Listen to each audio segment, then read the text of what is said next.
Welcome to our print device training on the VersaLink C405. In this video, we cover the email and fax functions and how to make copies of ID cards. Next, we're going to run through your email function.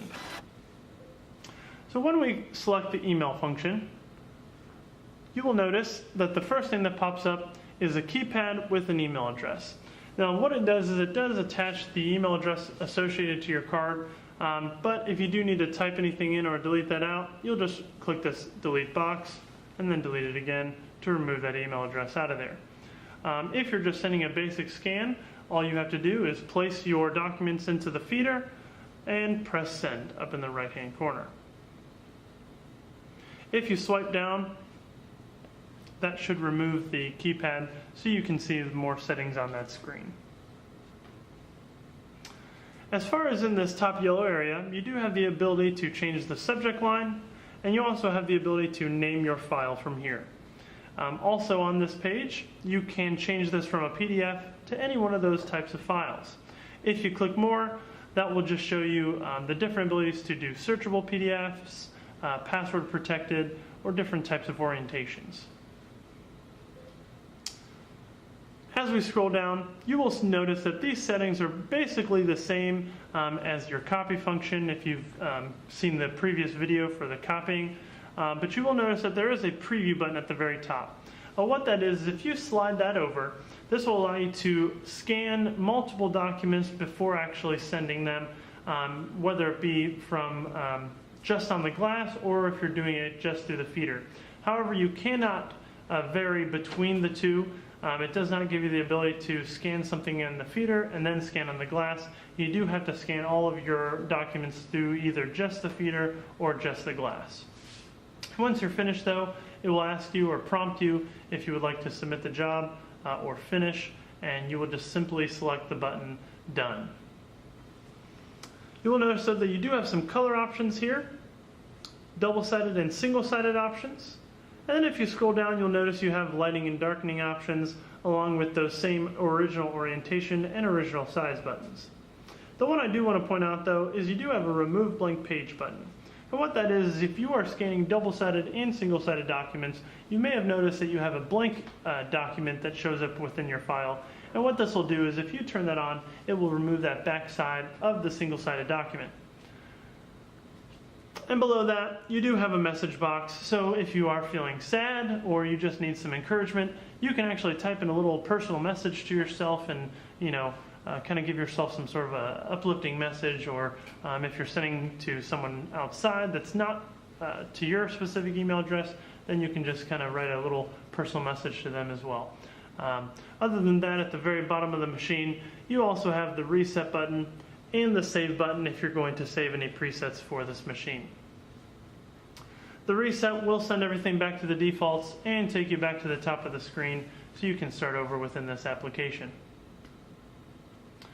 And if you click home screen, that'll take you back to the home page. The next button is your fax.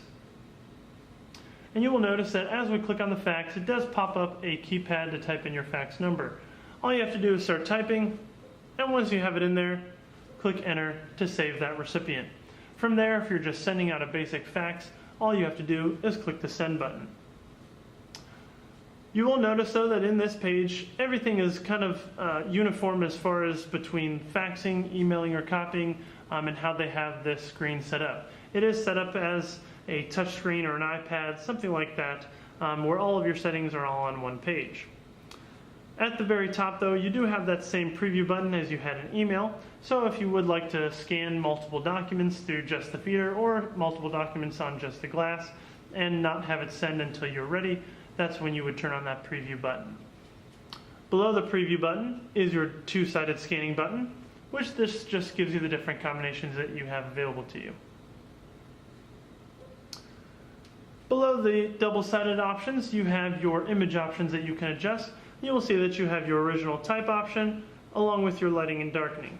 So you do have some ability to adjust this a little bit.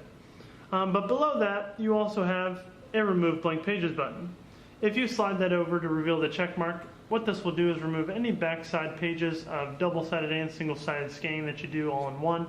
That way you don't have a random blank page that shows up on the other side when that person receives the fax. And when you scroll all the way down to the bottom, you will notice you have your reset button and another save button for saving presets if you so choose to do that. But reset will clear all the settings out and send you back to the top of the page. And to go back to the home screen, you'll click the home button. The last thing to go over with you is your ID card copy function. And what this is if you are copying from ID cards, checks, or receipts, what you'll do is you'll follow the instructions on this page. First, you will load your ID card onto the glass in the top left corner, and then you will select the scan button. Once you've selected the scan button, that will scan that first side and then ask you to flip over the card. Once you've flipped over the card, you will then have the option to scan again to scan that back side. And what this will do for you is place both sides of that one ID card on one sheet of paper so that you can kind of save paper in regards to scanning smaller documents. You will also notice it does give you a few adjustments that you can make, such as color, paper supply, reducing and enlarging, and if you want to do some lighting and darkening for that specific image. You also have your little reset at the bottom to set things back to the default, and then go back to the home screen using your home button. Now, outside of the applications, you do have a jobs folder. This is for printing. If, say, you wanted to print to a secure jobs folder. What this does is if you want to release that secure job, you will just select that personal and secure jobs folder, and then you will actually have a page that pops up showing the different jobs that you might have sent through secure printing. From there, you can release all of them, print all of them, delete all of them, or you can print and delete individual jobs. Aside from the secure jobs, all that jobs really offers you is to see completed jobs, active jobs, or any jobs that may have failed or have error when trying to finish that specific job. Thanks for watching. For more information on the printing devices available on the BGSU campus, please visit www.bgsu.edu/falconprint. If you have any questions, please contact ComDoc using the number on your screen.